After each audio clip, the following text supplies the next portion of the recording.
warahmatullahi wabarakatuh. Jadi pada pertemuan ke-6 kali ini, kita akan membahas tentang backup restore dan juga export import. Nah, pada bagian lab 1.6 ini, kita akan membahas tentang membackup, restore, export, dan juga import data konfigurasi yang sebelumnya dibuat. Nah, di sini saya menggunakan topologi gambar 1.6, yaitu topologi backup restore dan juga export import. Saya menggunakan laptop yang terhubung dengan router menggunakan kabelan. Nah, pada bagian router board, di sini saya menggunakan IP static yaitu 192.168.28.1 dengan slashnya adalah /24. Kemudian kita buka aplikasi Winbox. Kita login menggunakan MAC address, login sebagai admin tanpa password, lalu kita klik connect. Nah, pada konfigurasi yang pertama, kita akan melakukan konfigurasi backup. Konfigurasi backup ini berfungsi untuk menyimpan semua data konfigurasi yang telah kita lakukan. Di samping itu, konfigurasi backup ini juga sangat berguna apabila kita tidak sengaja mereset router. Nah, dengan mengkonfigurasi backup ini, kita tidak perlu mengkonfigurasi ulang kembali. Kita hanya perlu merestore-nya. Nah, konfigurasi backup ini juga sangat diperlukan bagi perusahaan-perusahaan. Apabila mereka memerlukan akses point yang banyak, mereka tidak perlu mengkonfigurasi akses point secara statik satu-satu. Mereka bisa membackup kemudian merestore-nya kembali. Nah, konfigurasi backup ini merupakan konfigurasi backup yang terenkripsi. Oke. Langkah yang pertama di sini saya akan melakukan konfigurasi IP address. Konfigurasi IP address ini sangat berguna untuk melakukan pengujian nanti ketika kita melakukan konfigurasi restore. Apakah IP address-nya akan muncul atau tidak? Ketika IP address-nya muncul, artinya konfigurasi backup restore yang kita lakukan sudah berhasil. Apabila belum, maka konfigurasi backup restore-nya belum berhasil. Oke, selanjutnya kita ketikkan perintah untuk mengkonfigurasi IP address-nya dengan menggunakan perintah IP, kemudian address, selanjutnya add, kemudian address, kemudian kita ketik perintahnya yaitu 192.168.28.1 dengan /24. Kemudian kita tambahkan interface-nya yaitu interface, karena di sini saya menggunakan kabelan yang terhubung dengan Ether 1, kita ketikkan interface-nya adalah Ether 1. Kemudian kita klik enter. Nah, kemudian kita cek apakah konfigurasi IP address sudah tersedia apa belum. Kita lakukan perintah IP address print. Nah, di sini kita bisa lihat bahwa IP address 192.168.281/24 sudah tersedia dengan interface-nya adalah interface Ether 1. Kemudian kita lakukan konfigurasi backup-nya, yaitu kita masukkan perintah sistem, kemudian backup, lalu kita save name. Nah, di sini saya save menggunakan namanya adalah Nida Strip Backup. Kemudian kita klik enter. Nah, di sini bisa kita lihat bahwa konfigurasi backup sudah tersimpan. Nah, kita juga bisa mengecek pada perintah file print. Nah, di sini kita bisa lihat bahwa file Nida Strip Backup sudah tersimpan dengan menggunakan extension-nya adalah .backup. Oke. Nah, setelah itu kita untuk melihat file Nida Strip Backup ini kita lakukan remote menggunakan FTP. Oke. Nah, langkah selanjutnya kita konfigurasi IP pada desktop terlebih dahulu. Kita klik pada bagian Open Network dan Internet Setting. Kemudian kita klik Change Adapter Options. Nah, kemudian kita klik bagian Ethernet-nya. Oke, pada bagian Ethernet-nya di sini kita klik bagian Properties. Nah, di sini kita klik bagian Internet Protocol version 4. Klik Properties.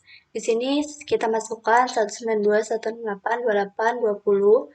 Subnet max-nya yaitu /24, default gateway-nya 192.168.281, Kemudian DNS-nya kita masukkan IP router yaitu 192.168, kemudian 281. Kemudian kita klik OK. Close, dan juga close. Oke. Nah, langkah selanjutnya kita klik pada bagian File Explorer. Nah, kita masukkan perintah FTP /2/192.168.28.1. Kemudian kita klik Enter. Nah, di sini kita login sebagai admin tanpa password, lalu kita klik login. Kita refresh. Kita klik login lagi. Nah, di sini NIDA strip backup kita copy terlebih dahulu ke desktop. Tujuannya adalah untuk melihat isinya. Oke, kemudian kita klik. Nah, di sini bisa kita lihat bahwa file NIDA strip backup sudah terenkripsi. Nah, biasanya orang-orang yang ingin mengambil file backup ini tidak bisa karena sudah terenkripsi. Dan juga orang lain tidak bisa mengacak-acak file backup ini karena sudah terenkripsi. Oke, kemudian kita close. Oke, selanjutnya setelah itu kita reset terlebih dahulu konfigurasi yang telah kita lakukan dengan menggunakan perintah sistem, kemudian reset configuration no default, yes. Kemudian kita klik enter, kemudian yes. Oke, kemudian kita tunggu hingga MikroTik terreboot.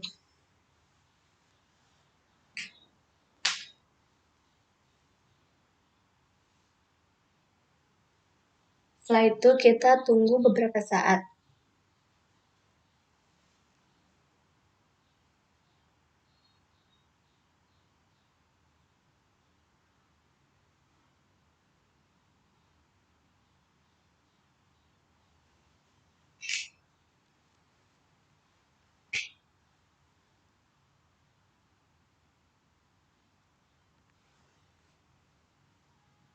Kemudian kita klik reconnect.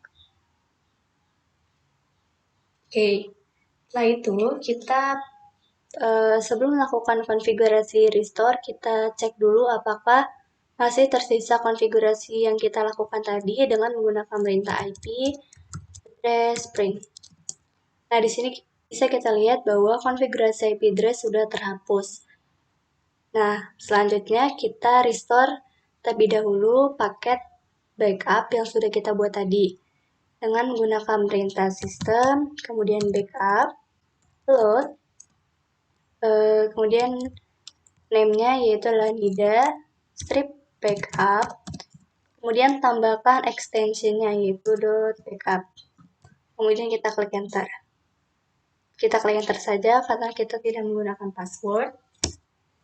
Kemudian kita klik yes.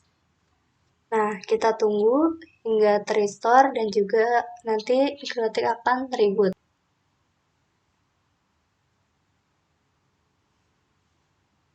Kita tunggu beberapa saat.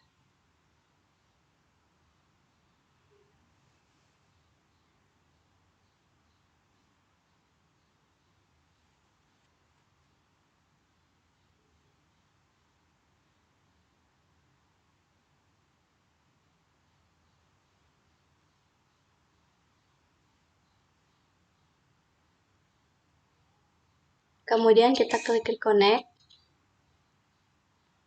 Nah, selanjutnya kita lakukan pengujian apakah konfigurasi restore sudah berhasil atau belum dengan menggunakan perintah IP address print. Di sini tujuannya adalah untuk mengecek apakah IP address-nya sudah kembali seperti tadi atau belum. Lalu kita klik enter. Nah, di sini bisa kita lihat bahwa IP address-nya sudah terrestore kembali, yaitu 192.168.28.1 dengan /24. Oke, selanjutnya kita melakukan konfigurasi export. Nah, konfigurasi export ini kurang lebih sama dengan backup yaitu memiliki fungsi untuk menyimpan konfigurasi. Nah, bedanya pada konfigurasi ekspor ini menggunakan file extension .rsc, sedangkan backup menggunakan file extension .backup. Samping itu juga, ekspor ini merupakan file yang tidak transkripsi sehingga bisa kita lihat konfigurasinya. Oke, nah setelah itu kita lakukan konfigurasi ekspor.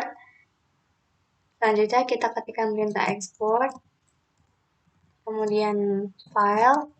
Di sini saya namakan dengan nida strip export. Kemudian kita klik enter. Nah, di sini kita menunggu beberapa saat dikarenakan konfigurasi ekspor ini memakan CPU untuk membackup filenya. Nah, setelah itu untuk melihat apakah konfigurasi ekspor sudah berhasil atau belum, kita bisa menggunakan perintah file, kemudian print. Kita klik enter.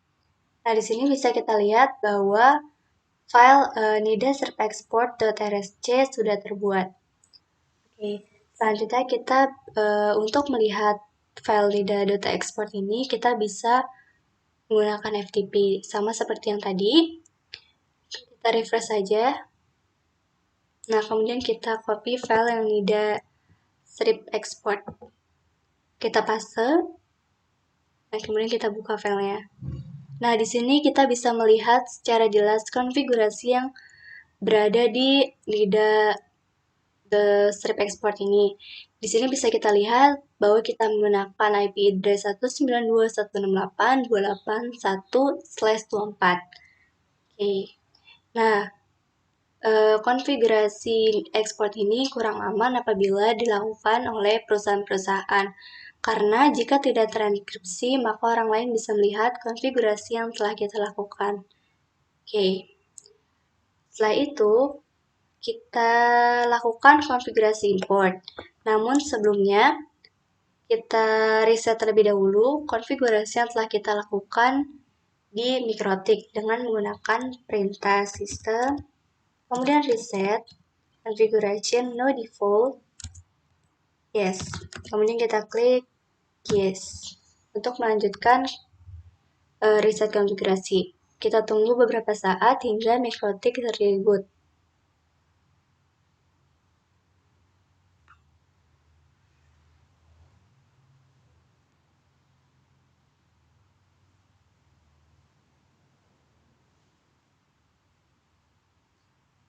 Kemudian kita tunggu beberapa saat.